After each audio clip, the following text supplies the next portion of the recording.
Bonsoir à tous, bienvenue dans Made in Africa, votre magazine consacré 100% à l'économie africaine. Ce soir, nous nous intéresserons aux petites et moyennes entreprises et plus précisément à leur financement. Nos PME en Afrique ont du mal à jouer pleinement leur rôle dans l'économie du continent. Elles sont en proie à diverses difficultés qui freinent leur croissance et pourtant, tout le monde est unanime. Les PME sont le fer de lance du développement de l'Afrique. Au sommaire de ce numéro, la problématique du financement des PME en Côte d'Ivoire. Pourquoi peinent-elles autant à trouver des financements suffisants et adaptés? Quelques entrepreneurs parviennent tout de même à mobiliser les ressources nécessaires au démarrage et au développement de leurs activités. Comment font-ils pour s'en sortir? Quelles sont les options qui s'offrent à eux? Nous irons ensuite à la découverte d'une start-up Kiro Games spécialisée dans la création et la production de jeux vidéo. À la tête de cette entreprise, Olivier Madiba et ses associés sont parvenus à contourner le système classique de financement pour financer et lancer leurs projets. Leur idée, passer par du financement participatif, en anglais crowdfunding. Et puis nos invités, des spécialistes dans le domaine, répondront à nos questions sur la thématique de l'émission Entrepreneurs recherche financement désespérément. De l'avis des dirigeants politiques africains, l'émergence du continent passera nécessairement par la promotion des PME. Même son de cloche du côté des dirigeants du secteur privé et des institutions régionales en charge du développement. En Côte d'Ivoire, par exemple, les chiffres sont éloquents. Les PME contribuent à l'emploi à hauteur de 23% et représentent jusqu'à 98% du tissu économique formel. Les initiatives se multiplient donc en Afrique en faveur des PME, mais malgré tous les efforts, il y a toujours un os. Les petites et moyennes entreprises peinent dangereusement à trouver des financements. Nous avons suivi Lamine et Silver dans leur quotidien de jeunes entrepreneurs qui, sur ce chemin semé d'embûches, ne baissent pas les bras. La preuve, comme vous pouvez le voir sur l'infographie, sur la base d'une étude fournie par le cabinet de conseil US Partners, 94% des entrepreneurs interrogés dans le cadre de cette étude ont financé leurs activités sur fonds propres, 15% ont dû se tourner vers leurs familles et amis, 5% ont eu recours à des institutions de microfinance et 4% seulement ont bénéficié de financement des banques commerciales, tandis que 3% se sont financés par les tontines. Les banques classiques rechignent donc à financer les PME et à les accompagner. Conséquence, les jeunes entrepreneurs africains n'ont d'autre choix que d'aller puiser au fond d'eux-mêmes l'énergie et la ténacité nécessaires pour trouver d'autres moyens de financement dont certains sont assez innovants. Vous verrez quelles solutions Lamine et Silver ont trouvées pour faire fonctionner leur business malgré tout. Entreprendre, un chemin semé d'embûches, un reportage de Maxence Fenninger, Omar Yameogo et Noël Kwaku. Abidjan, quartier de Williamsville. Lamine, jeune entrepreneur de 33 ans, dirige une usine de torréfaction depuis 6 ans. Il produit jusqu'à 1 tonne par jour de café 100% ivoirien. Expliquez-nous un petit peu ce que vous faites ici. Nous sommes torréfacteurs, production et vente de café moulu. On va dire de façon basique, on grille le café, on espère obtenir certaines couleurs et puis on a des mélanges spécifiques. On arrive à faire sortir en moyenne 1 tonne par jour maintenant et on vend exclusivement sur le marché traditionnel. C'est comme ça l'activité se passe dans sa façon la plus basique. Lamine a lancé son entreprise Ava Café grâce à un don familial de 5 millions de francs CFA. En 2010, il avait seulement 4 employés. Aujourd'hui, 18 personnes travaillent pour lui. Vous avez commencé votre activité comment? Avec quels moyens? Avec une grilleuse familiale. Ouais, mais c'était, disons, c'est sans grand moyen, quoi. Au fil du temps, on prend un moulin, après on garde un peu d'argent, on prend 2 moulins, ainsi de suite. Après, on a réussi à avoir un torréfacteur artisanal de 7 millions. Lui aussi nous a donné un peu plus de rentabilité.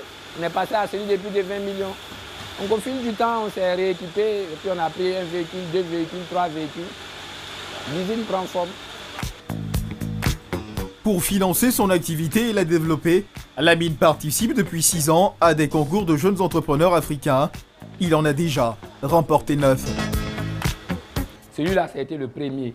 Vous voyez, c'est signé de Madani Tal, de Cassandra Colbert. Et puis, disons, il y a encore celui-là même qui est là, prix d'excellence, signé du Premier ministre Cameron Duncan. Il y a celui aussi du Nigérian, le philanthrope Tony Elumelu. Mais le plus significatif, je pense bien, c'est celui-là.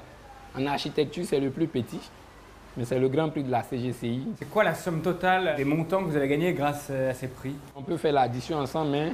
1 million, 10 millions, 10 millions, 7 millions 500, 5 millions ici, en moyenne 35, 40. Vous les chassez ces prix ou ils viennent à vous? Il faut reconnaître qu'à un moment on les a chassés parce qu'on s'est rendu très vite compte qu'il y a une possibilité de se refinancer pour des jeunes entreprises. On n'est pas solvable auprès des institutions financières, donc ça peut être une alternative au financement. Trouver des financements pour créer son entreprise en Côte d'Ivoire est un vrai chemin de croix. Niveau de garantie important, coût de crédit élevé, les banques sont accusées de ne pas adapter leur offre aux PME. Sur le marché du financement, d'autres alternatives comme la microfinance s'offrent aux jeunes entrepreneurs, mais les taux d'intérêt annuels sont exorbitants. Durant 3 ans, Lamine a tenu tous les postes dans son entreprise. Il se concentre aujourd'hui uniquement sur la gestion. Il a 2 commerciaux qui se chargent de vendre son café dans Moriféré. À Korogo, à 14h. D'accord, il n'y a pas de souci. Donc tu m'étais informé. Et à Abidjan, à part Korogo, il n'y en a pas. Ici, à Abidjan, il y a Pougon, puis à Bobo. Bon, d'accord, il n'y a pas de souci. Moriféré travaille en tant que commercial dans cette entreprise depuis 5 ans. C'est mon stock. Ses clients, des grossistes. Il livre en moyenne 700 kg de café par jour, rien que dans le nord d'Abidjan. Pourquoi c'est intéressant de vendre plutôt sur les marchés et aux grossistes que dans les supermarchés et... Les supermarchés, en fait, les supermarchés, ils font un dépôt-vente. Avec nous, comme on vient d'entamer, on n'a pas une marge suffisante pour faire des dépôts-ventes. Donc, nos ventes sont pratiquement du cash. Voilà pourquoi, pour le moment, on ne veut pas s'attaquer aux grandes surfaces. Avec les grossistes, c'est du cash. Autrement dit, l'avantage des grossistes, c'est qu'ils paient comptant. Alors qu'avec les supermarchés, il faut attendre que le produit se vende pour récupérer la recette. Moriféré se concentre donc sur de fidèles clients, les grossistes. Comme cette boutique de Yopougon qui l'alimente en café depuis 5 ans. Là, c'est le patron même qui vient d'arriver, le patron des lieux. Bonjour. Bonjour, monsieur. C'est M. Dolo. Qu'est-ce qui fait que vous êtes intéressé par un produit comme Ava Café? Ava Café, les gens l'aiment beaucoup. Par rapport aux autres cafés que vous vendez, celui-là, en termes de qualité-prix, vous pouvez nous dire Là, il est meilleur. Okay. Et par rapport à son prix? Son prix là, il n'a qu'à être dépassé, il n'a qu'à descendre un peu, sinon c'est tout. Alors, il n'y a pas marché. Nous, on vend un café 100 francs, 100 francs. Donc, quand tu viens comme ça, là, c'est pas facile. Les autres cafés que vous vendez sont moins chers. Bon, il y en a plus qui sont moins chers. Comme ça, nous, on fait à 1300. Combien? 1300. Et celui-là? 1400. C'est la qualité qu'elle a. On fait une fois quand même. Oui, mais c'est la qualité, mais c'est l'argent. Oui, c'est vrai. C'est même kilo là. Oui, c'est vrai. Ça va aller. Sur ce marché très concurrentiel, Ava Café a réussi à s'imposer avec un prix pourtant plus cher que celui de certains de ses concurrents. Sa force, un bon service commercial et une saveur qui se distinguerait de celle de ses concurrents. Aujourd'hui, le chiffre d'affaires mensuel de l'entreprise est de 20 millions de francs CFA et grâce à cela, Lamine peut se dégager un salaire compris entre 500 000 et 1 million de francs CFA par mois. Les banques vous ont accompagné dans votre développement? Pas du tout, quoi. Les banques, il faut prouver, et puis les banques viennent après. Je dirais que c'est l'équipe qui a vraiment compris la vision et les objectifs qu'on s'était fixés. L'équipe a fait preuve de patience aussi. Et petit à petit, on essaie de récompenser tout le monde. Le mois dernier, une étude menée sur 4212 entreprises en Côte d'Ivoire a démontré que seuls 4% des entrepreneurs ont bénéficié d'un crédit bancaire pour financer leur activité. Un pourcentage anecdotique quand on sait que 94% des entrepreneurs se financent sur fonds propres. Tout comme Silver, 33 ans, titulaire d'un master en développement durable.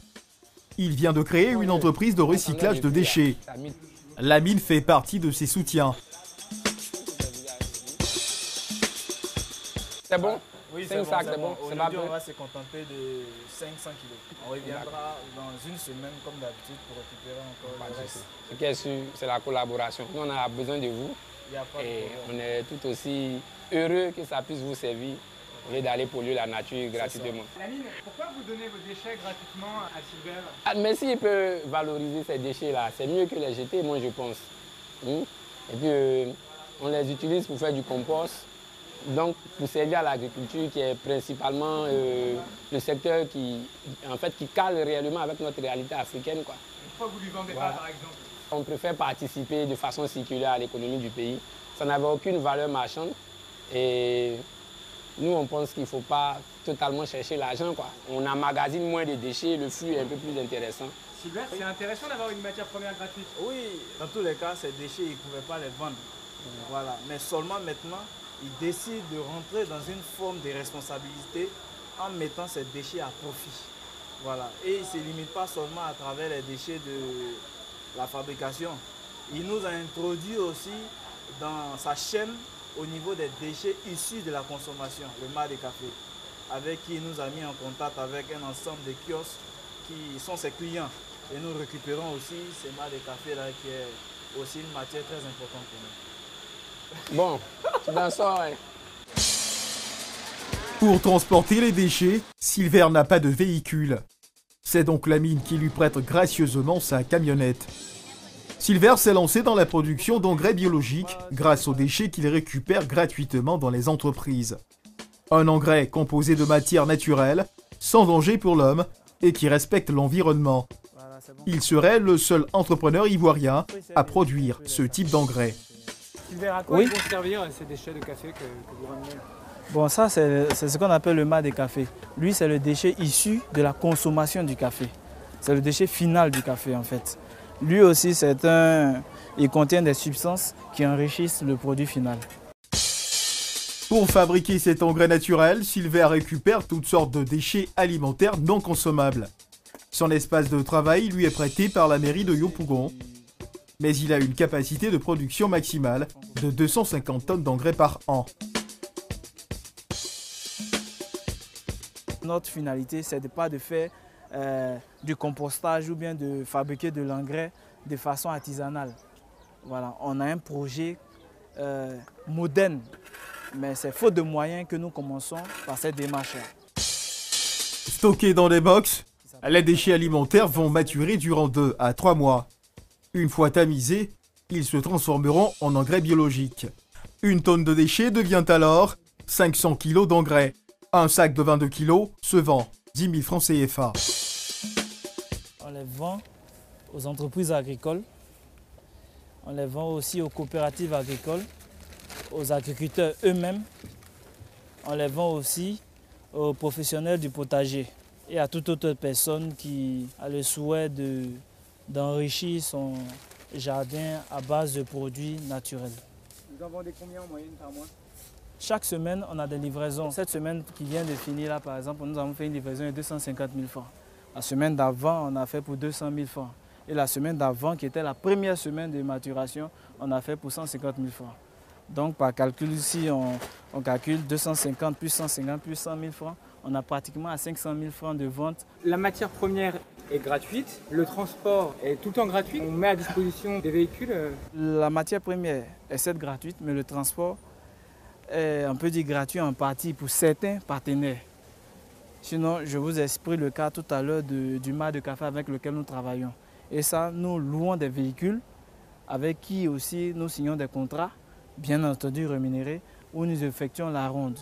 Voilà. Donc, par exemple, obtenir un véhicule, une bâchée ou bien une benne, est un besoin pressant pour nous. Parce qu'il y a des zones que nous ne pouvons pas ratisser, par exemple, faute de véhicules.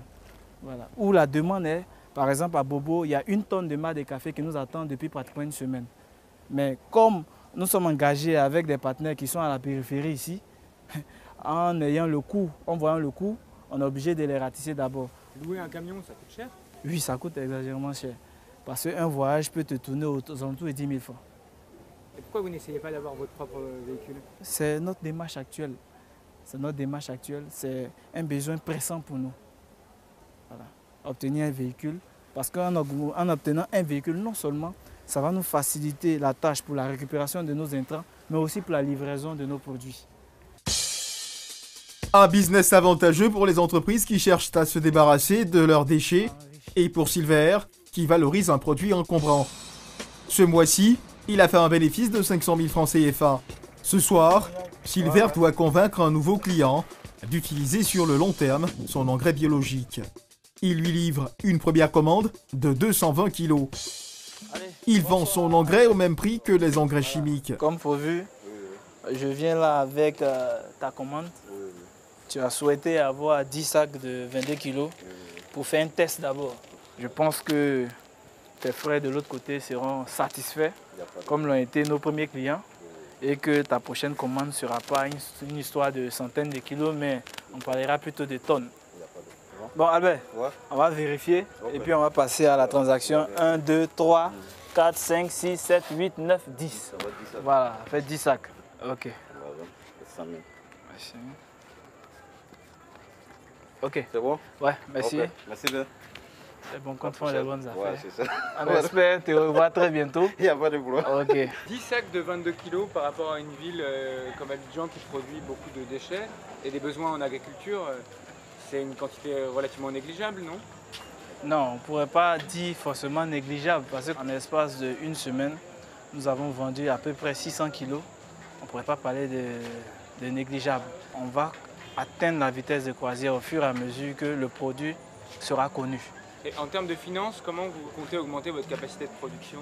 Vous n'avez pas prévu d'aller voir des banques ou des organismes de microcrédit? Si, cela fait partie de notre démarche.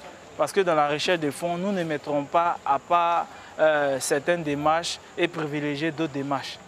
Tout ce qui peut nous permettre de façon crédible d'obtenir des financements, nous allons emprunter toutes ces voies-là. Parce qu'il nous faut des finances et il nous faut cela le plus vite possible pour rendre ce projet-là sous la forme industrielle telle que nous l'avons conçu.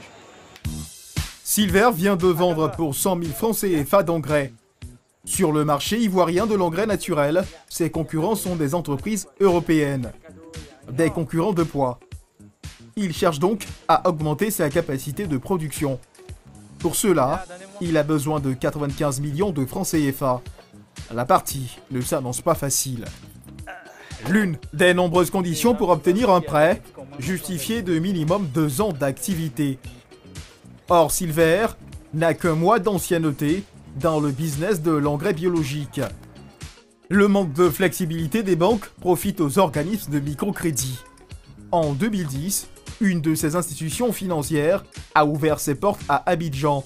En à peine 6 ans, elle a accordé plus de 237 milliards de crédits aux PME.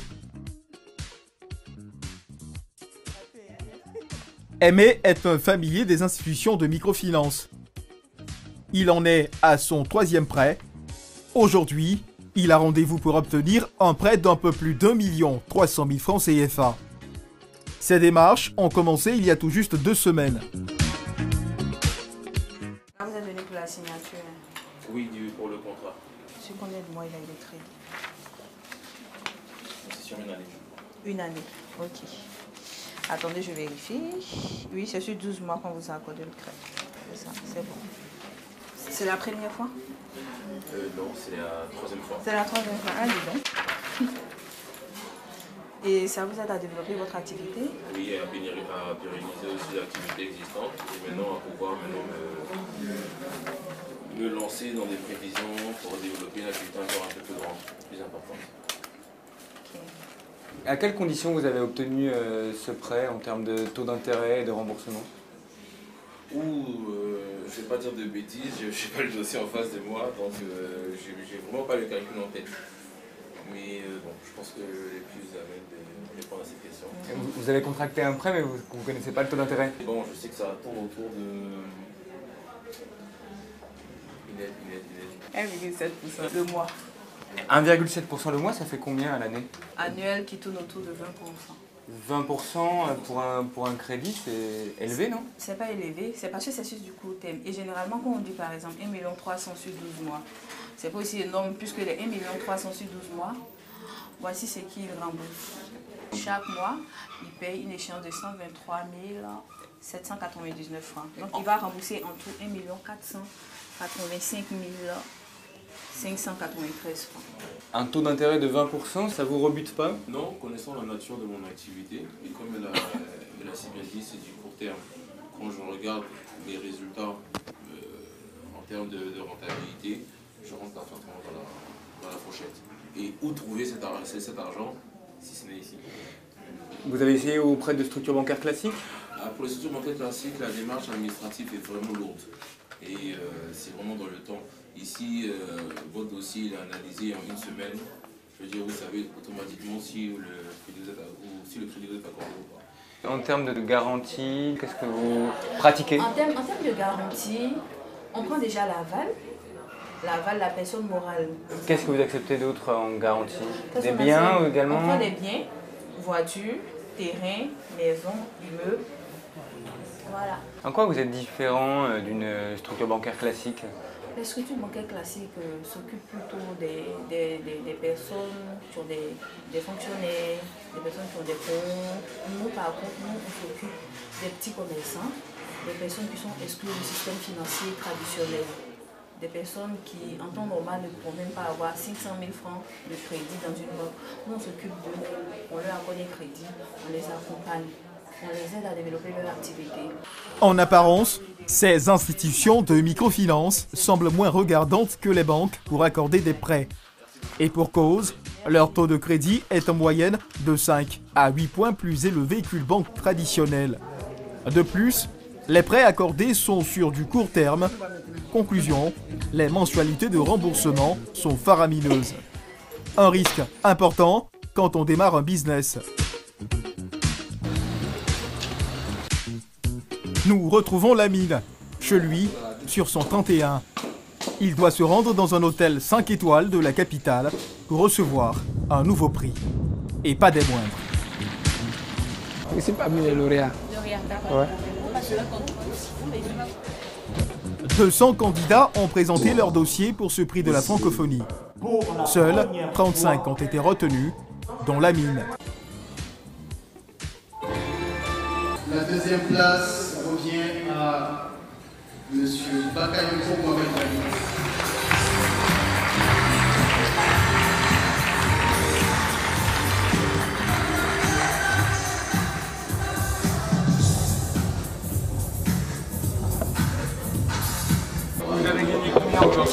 Et en fait, on est présentement autour de 5 millions. En moins de 6 années, Lamine a gagné 10 prix, 50 millions de francs CFA.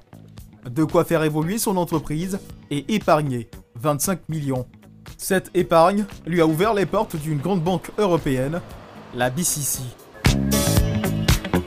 2 semaines plus tard, il a rendez-vous avec un notaire pour signer une convention de prêt. Après 9 mois de démarches administratives auprès de la banque, un dépôt de 25 millions de francs CFA, Lamine a obtenu enfin un crédit pour faire évoluer son entreprise. Vous attendez depuis longtemps? Ouais, depuis 4 ans, depuis bien longtemps. Et c'est en même temps beaucoup de joie et un peu de stress quand même. Un peu de stress. Pourquoi un peu de stress? On a l'impression que c'est maintenant que le challenge commence. Parce donc que on est vous allez prêt. avoir la finance, Surtout ça, mais il faut assurer après quoi. Le crédit accordé est de 200 millions de francs CFA. Une somme conséquente mais cruciale pour développer son activité. Bonjour M. Bakayoko. Mettez-moi boire. Asseyez-vous. Merci beaucoup. Que c'est pas ton état. Ça va. Donc c'est une convention de crédit entre la BCC et vous-même, enfin vous-même et la société Groupe Aboubakar Valentin. Voilà. Et c'est une convention de crédit donc, qui porte sur un montant de 200 millions. Exactement. La mise en place du crédit se fera dès la signature de cet acte et la prise des garanties qui ont été prévues, mais ça c'est le notaire qui s'en occupe. Hein? Pour garantir ce prêt, il a dû hypothéquer sa future usine, son fonds de commerce ainsi que son matériel. 826 802 francs chacune. Et donc, à partir du décaissement qui interviendra dès la signature de cet acte, vous aurez 6 mois, on va dire, de différé de répit et vous commencerez donc à payer tous les mois jusqu'à 66 mois. Le prêt est productif d'intérêt de 11,5%. C'est bien ce que vous avez convenu avec la banque. Voilà. Les garanties sont énormes. Bon, je dirais que c'est peut-être énorme, mais pour une PME, c'est un challenge en fait. Parce qu'avoir déjà le premier montant, le challenge c'est de pouvoir rembourser rapidement. Parce que pour moi, une PME, c'est une course à la solvabilité, quoi. Être solvable, rembourser, puis être solvable encore plus rembourser. Ça vous met la pression, ça Bon, ça nous met la pression. Parce qu'on a abattu beaucoup de boulot. On a l'impression qu'il faut le décupler, quoi. Multiplier au moins par 10 encore. Donc quand même, on est prêt. On a l'énergie pour on est encore jeune. Vous recevez beaucoup de jeunes entrepreneurs comme ça? Je ne dirais pas que c'est exceptionnel, mais ça reste, ce n'est pas courant. Vous allez me parapher chacune des pages et puis signer la dernière page. Et signature. Lamine aura mis 4 ans pour trouver un financement. Il n'a jamais baissé les bras et peut se targuer aujourd'hui de faire partie des 4% des entrepreneurs ivoiriens à avoir obtenu un prêt bancaire pour financer leur entreprise. Dans 6 mois, comment seront ces remboursements? 4 800 000 francs CFA chaque mois durant 5 ans. De quoi mettre la pression. Avec nous sur ce plateau, ce soir, nous avons un représentant du système bancaire en la personne de monsieur directeur général de la Société ivoirienne de banque, la CIB. Bonsoir monsieur Daouda Koulibaly. Bonsoir Stéphane. Le cofondateur également et directeur général du cabinet de conseil US Partners, grâce auquel nous avons ces études plus précises sur le financement. Bonsoir monsieur Eric Kakou. Bonsoir Stéphane. Et pour finir, un entrepreneur averti que nous n'avons plus besoin de présenter, que nous recevons ce soir en sa qualité de président de la commission entrepreneuriat jeune de la CGECI, le patronat ivoirien. Bonsoir, monsieur Pierre Magne. Bonsoir Stéphane. Alors, vous connaissez Lamine, vous l'avez rencontré à ses débuts. Tout à Alors, fait. qu'est-ce que cela vous inspire de le revoir, de voir où on en est, comment est-ce que les choses ont évolué? Je dois vous dire que je suis très heureux pour lui parce que c'est un garçon qui est certes ambitieux, mais qui est en même temps ténace et puis qui a vraiment beaucoup de motivation et qui doit... ça compte. Ça compte beaucoup. Moi, je pense qu'il faut vraiment avoir beaucoup de ténacité pour pouvoir réussir dans l'entrepreneuriat. Monsieur Eric Kakou, est-ce que c'est important que les entrepreneurs aient un certain nombre de qualités pour pouvoir convaincre les banques? Évidemment, je pense que des qualités d'ambition, de vision sont extrêmement importantes. Mais je pense qu'au-delà de ça, il faut comprendre réellement le métier dans lequel on s'engage. Donc ce que nous voyons souvent avec les jeunes, c'est le fait qu'il y a beaucoup de volonté, il y a beaucoup d'ambition, mais la compréhension de ce métier-là n'est pas forcément là. Et cette absence de compréhension est souvent, si vous voulez, le tombeau où toutes ces ambitions-là meurent. Mais dans le cas de Silver, c'est concret, vous avez vu son expérience avec ses petits pas. Vous, est-ce que ça vous parle? Est-ce que vous avez envie de l'accompagner, par exemple? Alors, Silver, ça parle, mais si je bien suivi dans le reportage, il a commencé il y a 1 mois. Donc déjà, donnons-nous en fait un peu de temps pour voir comment en fait son projet va maturer. Mais combien de temps, par exemple, est-ce qu'il devrait patienter? Ça dépend en fait donc des secteurs. Sur le secteur des Silver, qui était un secteur un peu plus quand même compliqué que ce qu'on voit habituellement, on demandera peut-être 1 an, donc histoire d'en observer et de voir qu'effectivement il y a un débouché, il y a un marché, son projet correspond à un besoin, et puis que lui-même, il a la capacité pour faire face, comme Lamine, aux différentes difficultés. Lamine, c'est vrai, au bout de 4 ans, mais on a quand même montré donc dans le reportage sa ténacité et son ambition. C'est quelque chose aussi que le banquier a besoin de savoir pour vous accompagner, que vous-même vous êtes impliqué dans votre projet. Donc on dit 1 an, 2 ans On dit en fonction donc du projet. Parfois, il y a des projets dès le début. La banque peut s'engager. Si c'est un projet effectivement qui est bien pensé, que le promoteur a un minimum de fonds propres pour s'engager, donc la banque peut venir donc en complément. La cible, à peu près, l'enveloppe consacrée au financement des PME à peu près? Nous sommes aujourd'hui à peu près 110 milliards de financement. Donc selon en fait, donc, la définition de la PME. Et votre PME, c'est toujours en dessous d'1 milliard? On est d'accord? Non, jusqu'à 3 milliards. Jusqu'à 3 milliards. Et donc là-dedans, c'est pas seulement du financement classique, on a développé d'autres modes de financement comme le leasing, comme le confirming, qui permettent effectivement, qui correspondent, qui sont peut-être plus adaptés aux besoins donc, des PME. On aura On aura le temps d'en parler. Je vous propose à présent de suivre ce deuxième sujet. Rendons-nous en Afrique centrale et plus précisément à Yaoundé, au Cameroun, où de jeunes entrepreneurs ont créé les studios Kiro Games. Leur idée, avoir créé un jeu vidéo, Orion, qui s'appuie sur la culture africaine. Pour réaliser leur projet, Olivier et Dominique ont approché les banques, mais celles-ci n'ont pas senti le coup et ont donc choisi de ne pas les financer. Pourtant, il y a quelques semaines seulement, le jeu vidéo a retenu l'attention de Hollywood aux États-Unis, qui propose de l'adapter au cinéma, preuve que le projet était bel et bien viable. Ils ont opté pour un mode de financement alternatif, le crowdfunding. Le crowdfunding est ce système de financement participatif récent qui commence tout de même à gagner du terrain en Afrique.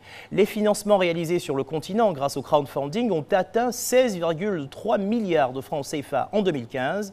Notre équipe s'est rendue pour vous à Yaoundé pour rencontrer Olivier et Dominique, de jeunes entrepreneurs qui voient grand, très grand, et dont le succès est devenu une référence dans leur pays. Orion, le premier jeu vidéo 100% africain, c'est la success story de cette émission réalisée par Jean-Luc Bangbo, Oumar Yameogo et Jean-Louis Mendoza. Yaoundé, capitale du Cameroun. 90 000 PME financées essentiellement par les tontines et les prêts familiaux. Toutefois, de jeunes start-upers ont trouvé un tout autre moyen de créer leur entreprise, la première société de production de jeux vidéo africains. Les fondateurs ont une trentaine d'années.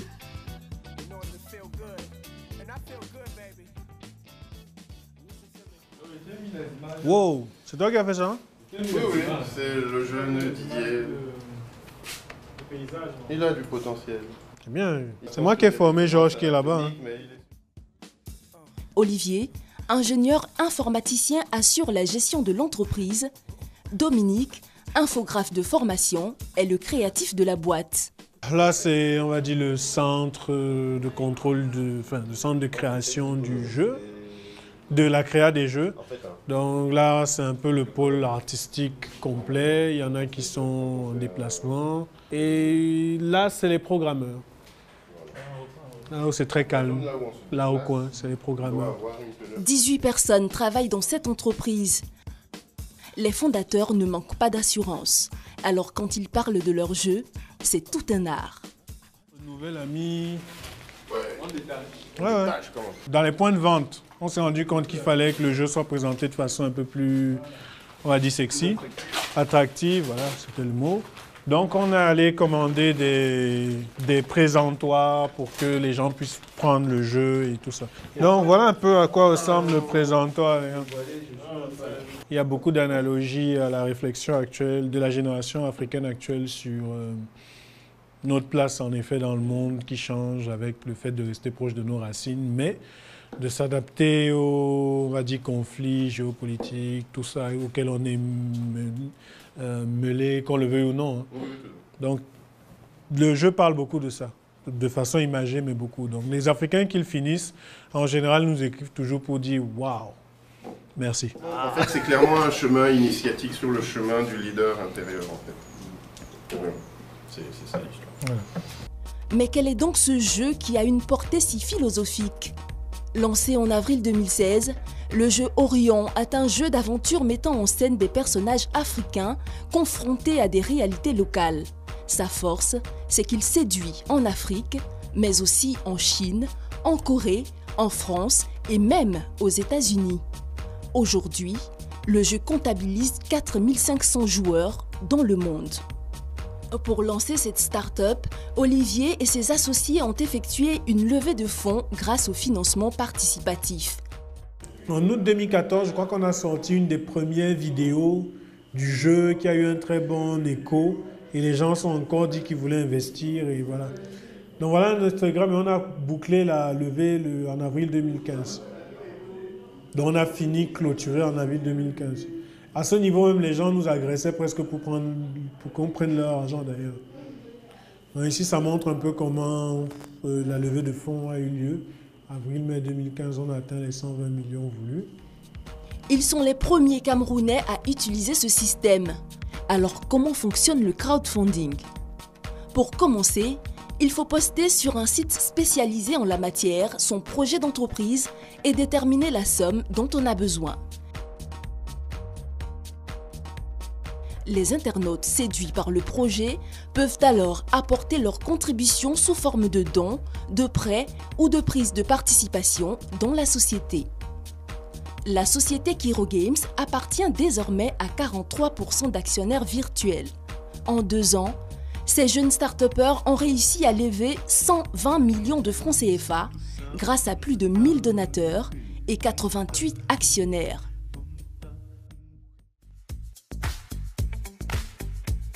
Deux jours plus tard, nous retrouvons Olivier au Palais des Congrès de Yaoundé. Dans cette salle, la crème de la crème des entrepreneurs. Au premier rang, les 48 jeunes leaders de la société camerounaise. Ils ont entre 25 et 35 ans et ont tous bénéficié d'une formation de 6 semaines à Washington.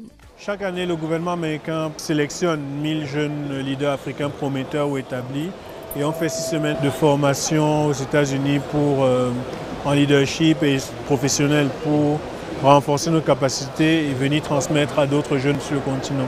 À la fin de la formation, on est dans la même pièce que le président et il nous parle en nous disant qu'on doit se battre.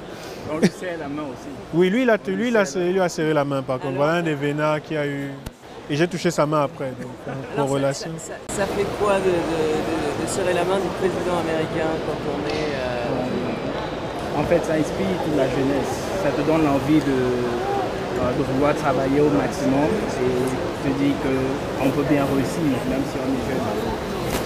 Est-ce que vous avez déjà rencontré votre président? Non, mais... Oui, on assiste à beaucoup de... Bien qu'on ne le salue pas, mais... Oui, le boulevard du 20 mai, on a le droit d'être là. Vous avez serré la main du président américain avant de serrer la main de votre président. Bon, il faut dire que notre président est très occupé aussi. C'est un peu plus compliqué de le rencontrer, j'imagine, en ce moment surtout. Le plus important, ce n'est pas de serrer la main. Le plus important, c'est qu'il y a des conditions qui font en sorte que quand nous sommes jeunes, nous pouvons travailler, qu'on soit dans le secteur de business ou gestion publique. Parce qu'à partir du moment où on a la paix et la liberté d'entreprendre, au final, c'est tout ce qu'on demande. Lors de ce forum, toutes les entreprises invitées en profitent pour exposer leurs produits. Le stand du jeu vidéo attire particulièrement les jeunes étudiantes en informatique. On a joué. Le décor, l'histoire. Quand tu jouais, tu voyais comment c'était 100% camerounais. Donc tu étais déjà surpris. Tu ne pouvais pas imaginer que c'était un Camerounais qui pouvait créer un jeu comme ça. Je suis très fière de mon pays. Merci. Honnêtement, là j'ai presque les larmes aux yeux. En fait, je savais que les gens nous appréciaient, mais je ne pensais pas que c'était autant. Près de 5000 jeux Orion se sont vendus dans le monde en tout juste 7 mois. Avec un tel succès, Olivier, gérant de l'entreprise, est devenu une référence en matière de recherche de financement. Il donne donc des conférences et fait du coaching. Quand vous devez rencontrer un investisseur, vous devez être le plus transparent possible. Vous devez être transparent et prêt. Ce sont les 2 principes que vous devez avoir en tête. On ne va pas voir un investisseur sans savoir ou maîtriser ce qu'on veut faire. Sachez que personne ne vous donnera de l'argent pour vous lancer dans une affaire. Quand je parle d'être prêt, ce n'est pas d'avoir un business plan ou autre chose. Fin de la conférence, le public est conquis. Comment convaincre un investisseur au-delà de l'argent? Pourquoi tu donnerais ton argent à quelqu'un? C'est la question que tu peux te poser. Là, tu sauras quoi leur dire. Mieux même, quand quelqu'un te refuse l'argent, demande-lui toujours qu'est-ce que j'aurais pu dire d'une manière ou d'une autre et écoute. Donc, courage. Moi, je produis des aliments pour bébés avec des légumes de chez nous. Et je suis venu ici justement pour rencontrer des gens qui ont un rêve entrepreneurial comme le mien et qui veulent se battre pour le mettre, pour le réaliser. Donc, et vous savez, lorsque nous créons une entreprise, l'argent est le nerf de la guerre. Il faut savoir comment trouver de l'argent. Et les conseils d'Olivier Madiba m'ont vraiment apporté. Et j'ai déjà une petite idée sur comment utiliser le crowdfunding pour lever les fonds et tout. Voilà. Au Cameroun, quand on a besoin d'argent, se tourner vers les organismes financiers n'est pas dans les traditions. La population préfère s'appuyer sur un système ancestral et culturel, la tontine. Cela fonctionne comme de véritables marchés monétaires. La limite d'emprunt est indéfinie et les sommes sont versées en un temps record. Vous avez besoin de 5 millions. Il vous faut constituer tout un dossier et déposer dans une banque classique. Vous n'obtenez pas les 5 millions, parfois même pas avant 3 ou 6 mois. Mais arrivé ici, en une seule soirée, vous venez avec... vous avez besoin de vos 5 millions. Il n'y a aucun dossier. Le dossier, c'est là. C'est comme nous sommes entrés ici. Et vous repartez avec les 3 à 4 pas 5 millions. C'est ça l'intérêt. Pendant 4 mois, 4 participants cotisent 500 000 francs CFA chacun. Sur cette table, on a désormais 2 millions de francs CFA. Celui qui souhaite emprunter l'argent parmi les 4 devra racheter ces 2 millions au prix de 200 000 francs CFA. Les 200 000 francs sont alors versés dans une caisse. Le même mécanisme se reproduit à chaque cotisation.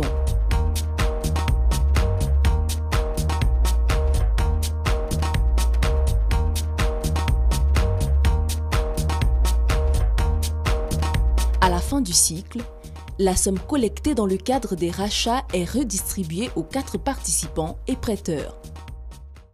C'est une question de confiance et une question d'honneur.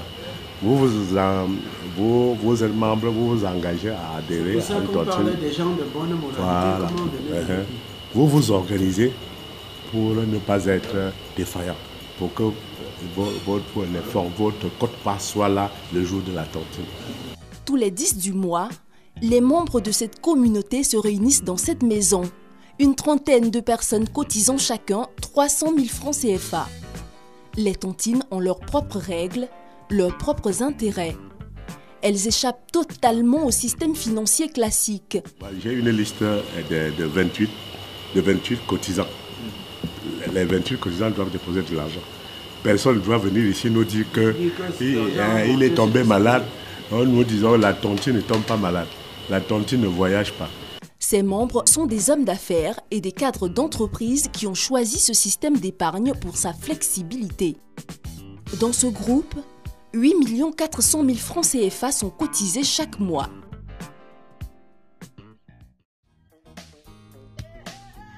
Direction Douala, capitale économique du Cameroun. C'est ici, dans cette grande surface, que nous retrouvons Isabelle Tiki, responsable commerciale de Kiro Games. Elle assure la promotion du jeu auprès du grand public. Et pour se faire connaître, elle invite les clients du supermarché à tester le jeu. Bonjour madame. Premier jeu vidéo camerounais. Vous en avez entendu parler? Oui, avec les manettes, oui. Oui, vous pouvez également utiliser le clavier de votre machine, il n'y a pas de souci. Vous voulez tester, il n'y a pas de... Ça, c'est fabriqué au Cameroun? Oui, c'est fabriqué au Cameroun. Oui, on connaît aussi ça. Vous avez vu, hein? C'est sur DVD pour PC. Vous bougez là, voilà. Et vous frappez avec le X. Voilà. Ah, c'est le jeu de combat? C'est le jeu de combat, voilà. Mais c'est pas que combat, il y a beaucoup d'autres choses. Ça, c'est juste la démo, mais le jeu, il dure 20 heures. Ça veut dire qu'il y a plein d'autres choses dedans.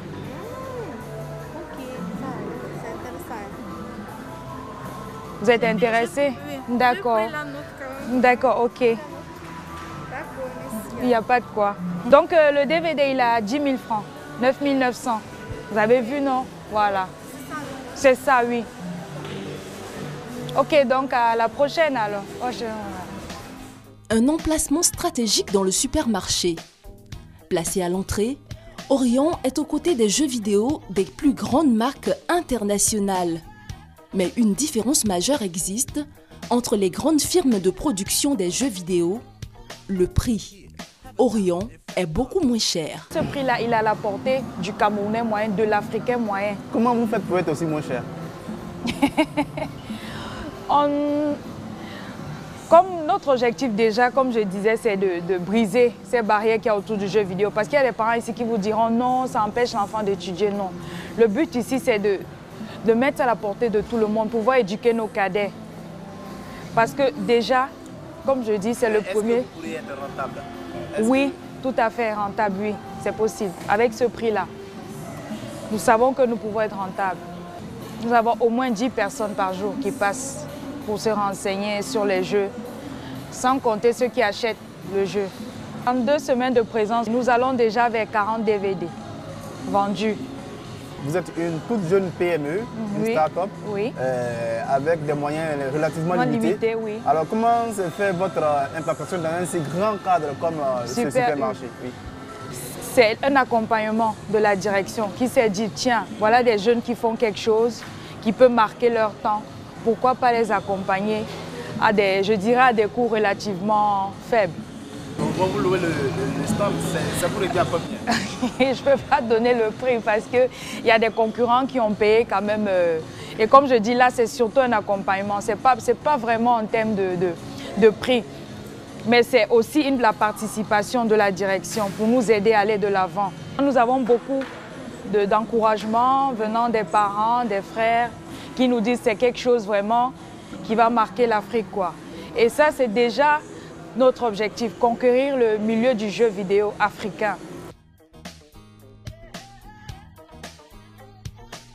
Fort de la réussite du jeu vidéo, Olivier et Dominique se sentent poussés des ailes et voient déjà loin, très loin. Alors, déjà, on peut dire qu'on a une espèce d'ossature sur l'évolution de nos projets.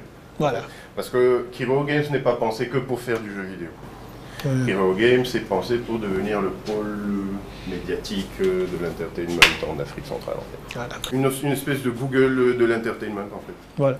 On est tous ici convaincus que le jeu vidéo est un excellent outil de développement et d'apprentissage. Donc on s'en sert comme outil pour éveiller les mentalités et aussi pour apporter de la technologie en Afrique. Tous ces projets sont déjà en cours de financement? Non. Non. On va bientôt relancer une grosse levée de fonds sur le sujet justement, mais pour l'instant non. On cherche une semaine au calme pour rédiger notre plan. Tout nous dire des fonds d'investissement que nous. Vous voulez combien, Kiro? On ne sait pas encore, mais on bosse dessus. Enfin, on a déjà des idées, hein, mais on essaye toujours d'être le plus professionnel et le plus précis. Parce que le problème, c'est pas de prendre l'argent, c'est de prendre l'argent pour faire quelque chose qui marche bien. Voilà. Ces jeunes entrepreneurs sont un modèle au Cameroun. Leur jeu réalise déjà un chiffre d'affaires de plus de 98 millions de francs CFA. Il y a quelques mois, ils ont été contactés par une maison hollywoodienne afin d'adapter le scénario de leur jeu sur le grand écran.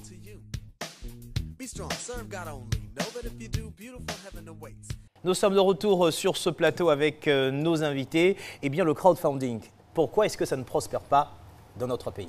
C'est vraiment tout à fait novateur. Ouais. J'ai essayé d'ailleurs très récemment de chercher à bien comprendre comment ça pourrait fonctionner. En fait, c'est même, disons, un financement anonyme. On ne sait même pas quels sont ceux qui participent et tout ça. Et c'est un peu... Enfin, pour moi, c'est un peu mystérieux. Il faut attendre de voir véritablement que tout soit mis en place pour encadrer ce phénomène, pour qu'on puisse véritablement faire un outil de financement viable en Afrique. Il faut quand même savoir que la réflexion a commencé. Il y a des opérateurs de téléphonie de Côte d'Ivoire qui réfléchissent effectivement à comment mettre en place la plateforme et aussi mettre tout ce qu'il faut. Il y a des perspectives. Voilà, donc il y a des perspectives. Ça existe déjà à titre associatif pour financer un mariage, pour financer un décès, tout. Maintenant, le financement d'entreprise, c'est une phase qui est à l'étude, qui normalement je pourrait avoir il est vraiment important d'insister sur le fait que on évalue juste pour la Côte d'Ivoire les besoins de financement des PME à 3 470 milliards. C'est beaucoup d'argent. Quand vous avez parlé des statistiques de crowdfunding, vous avez donné un chiffre de 16 milliards. C'est toute l'Afrique. Donc, sur toute l'Afrique. Oui, sur Donc, quand on regarde le disconnect, je pense qu'il faut vraiment se concentrer sur des solutions qui marchent. Et c'est très, très important qu'on ne fasse pas croire aux entrepreneurs qu'il y a des raccourcis qui existent, qui vont régler tous leurs problèmes. On a vu quand même l'exemple de ces jeunes Camerounais. Non, ça absolument. Marche, écoutez, j'adore les entrepreneurs, donc je ne vais pas démonter son projet sur le plateau. Je pense que si on commence à regarder ça dans les détails, il y a quand même pas mal de choses que... Donc c'est bien qu'il ait réussi à lever 120 millions pour la première phase de ce qu'il essaie de faire. Mais il est en compétition avec Nintendo, il est en compétition avec vraiment des gens qui font ça depuis 500, 200 ans. Il vient de commencer. donnons-lui vraiment le temps et l'accompagnement qu'il faut pour réussir. On a également la question du Crédit Bail. Crédit Bail, en fait, c'est un mécanisme de financement d'un équipement. Donc, ça peut être une voiture, ça peut être une machine, mais c'est un équipement productif, donc qui est financé avec des conditions particulières en tenant compte du fait que cet équipement-là a une valeur de revente, peut être lui-même pris en garantie, etc. Donc, c'est un mécanisme, si vous voulez, un peu plus souple que les mécanismes traditionnels parce qu'il est adossé à une machine qui est un outil productif. Donc, ce qui fait que ça permet à l'entrepreneur de ne pas sortir beaucoup d'argent. Vous voulez acheter une voiture qui a beaucoup de 20 millions. Vous n'allez pas sortir les 20 millions tout de suite. Vous allez payer un loyer qui correspond en fait au remboursement. Donc, la voiture appartenant donc à la banque. Donc, ça soulage votre trésorerie et ça vous permet de vous concentrer sur autre chose. Et la banque a une garantie. La banque a l'équipement, voilà. Donc, alors, en termes de fonds de capital d'investissement, Monsieur Pierre Maille, est-ce que vous avez le sentiment que c'est quelque chose auquel on a recours dans notre pays? Alors, le problème qu'on pose est assez complexe parce qu'au départ, il faut que l'entrepreneur lui-même, disons, dispose au minimum de fonds pour démarrer son activité. Absolument. S'il n'a pas ça, ce n'est même pas la peine d'imaginer qu'il puisse monter une entreprise. Et comme on l'a dit, les banques peuvent l'accompagner. Maintenant, il y a des solutions qui existent, disons, pour renforcer les fonds propres de l'entreprise.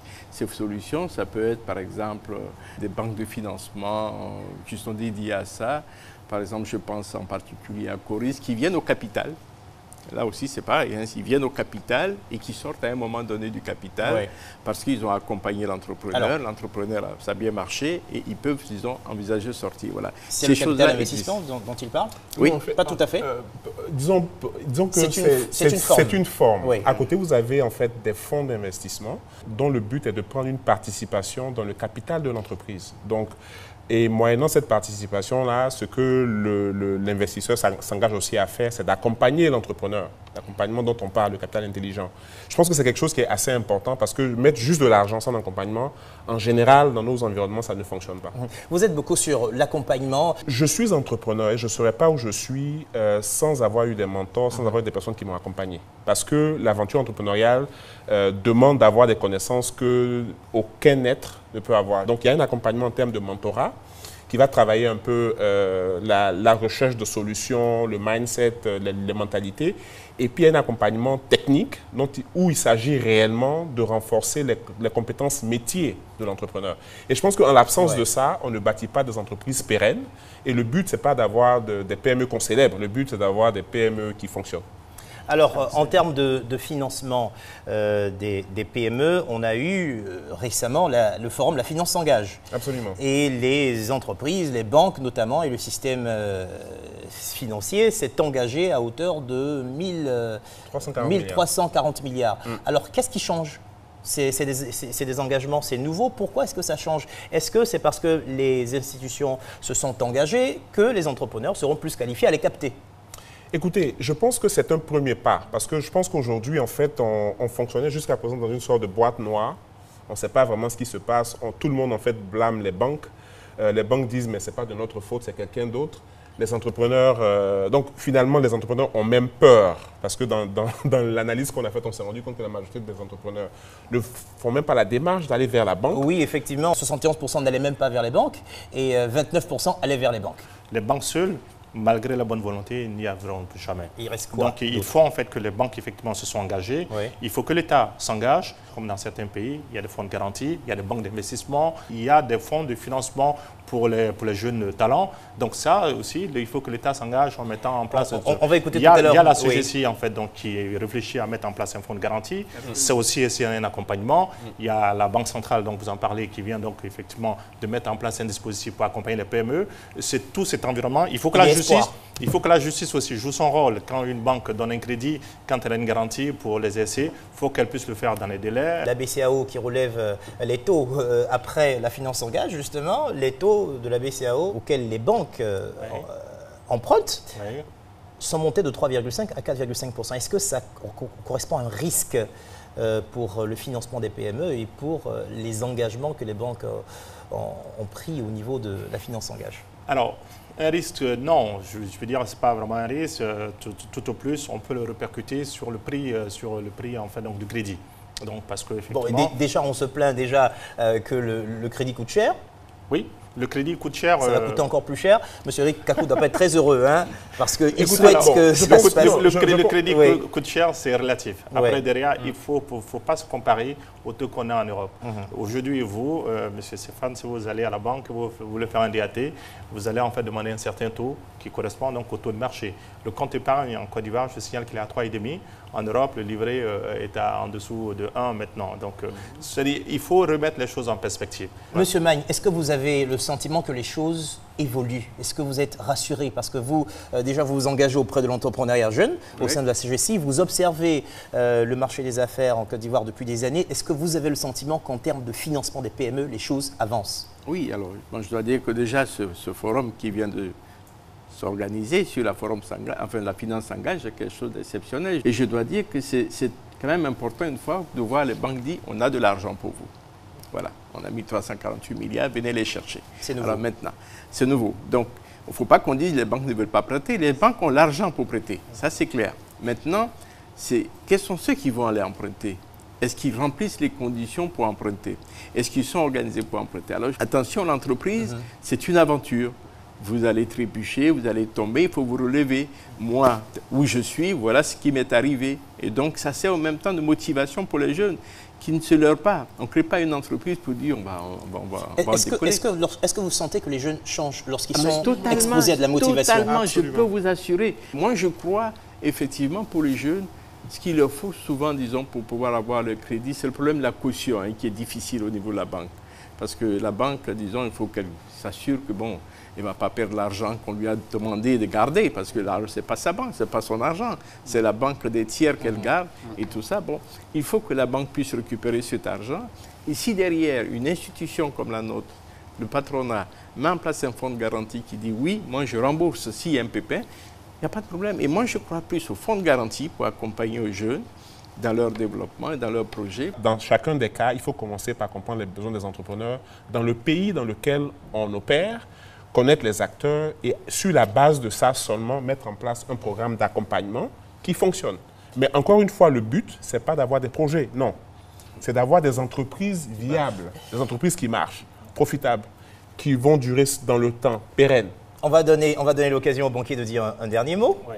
Monsieur Koulibaly. Alors, merci. Ce que je voulais dire, c'est que, on l'a dit tout à l'heure, donc à l'occasion du forum La Finance Engage, les banquiers ont pris des engagements. Mais c'est des engagements renouvelés. Parce que depuis, comme je dis, notre métier, c'est de faire donc, du crédit. Et nous sommes résolument engagés à faire le crédit. Si vous prenez en fait l'évolution des crédits en Côte d'Ivoire, peut-être qu'on n'en fait pas assez. On peut en fait le concevoir. On n'en fait pas assez, ça c'est sûr. Voilà, peut-être qu'on n'en fait pas assez. Mais on va y arriver. Mais nous sommes résolument engagés à financer l'économie. C'est une note d'espoir. Et aujourd'hui, en fait, donc, toutes les banques, si je prends donc la mienne, celle que je dirige, et les autres, nous avons commencé à chercher des solutions avant même donc, le forum sur la finance qui s'engageait. Nous avons signé donc, des accords de partage du risque avec des bailleurs de fonds, comme la SFI, comme ARIS, comme l'African Guarantee Fund, pour nous permettre d'avoir des capacités de financer davantage les PME. Aujourd'hui, les lignes que nous avons vis-à-vis en fait, donc, de l'African Guarantee Fund, qui était $10 millions, sont pleines. Celles que nous avons avec la SFI, qui était en fait, donc, de $40 millions, sont quasiment pleines à 75%. Celles que nous avons avec Aris sont aussi quasiment dans la même proportion. Alors, donc, on va terminer sur une note d'espoir. Vous dites qu'il y a de l'espoir. Voilà, c'est-à-dire qu'en fait, nous finançons donc les PME. Oui. Mais comme Eric dit, des projets, en fait, des entreprises viables et qui sont capables de générer. Il faut quand même challenger un peu les banques. Oui, c'était le dernier mot quand même. Mais je ne sais pas si on vous permet de les challenger parce qu'on a envie. Ouais. Donc, j'aimerais les challenger sur 2 points. Oui. Le point numéro 1, c'est que il faut que les banques repensent la façon dont elles étudient le risque des PME. Parce que les modèles qu'elles utilisent ne fonctionnent pas pour les PME, en général, ne fonctionnent surtout pas pour les PME africaines. Point numéro 1. Donc, ça va vraiment demander que les risk officers, qui sont vraiment les vrais patrons des banques, parce que c'est eux qui décident à la fin si l'argent sort ou pas, soient remaniés, un lavage de cerveau réellement. Un. Deuxièmement, on parle de 1340 milliards pour 3600 milliards, on va dire, de besoins. Il y a un gap. Il faut que les banques travaillent avec tous les autres acteurs pour combler ce gap. Mesdames et messieurs, c'est la fin de cette émission. Merci à toutes les équipes qui ont travaillé à la préparation de ce numéro de Made in Africa. Je vous donne rendez-vous dans 2 semaines, le jeudi 5 janvier, pour un nouveau numéro de Made in Africa qui sera consacré au marché de l'éducation. Retrouvez-nous sur notre page Facebook Made in Africa 225 en un mot et sur le site web de la RTI www.rti.ci. Entre-temps, je vous souhaite de passer d'excellentes fêtes de fin d'année. Bonne suite de programme sur RTI 1.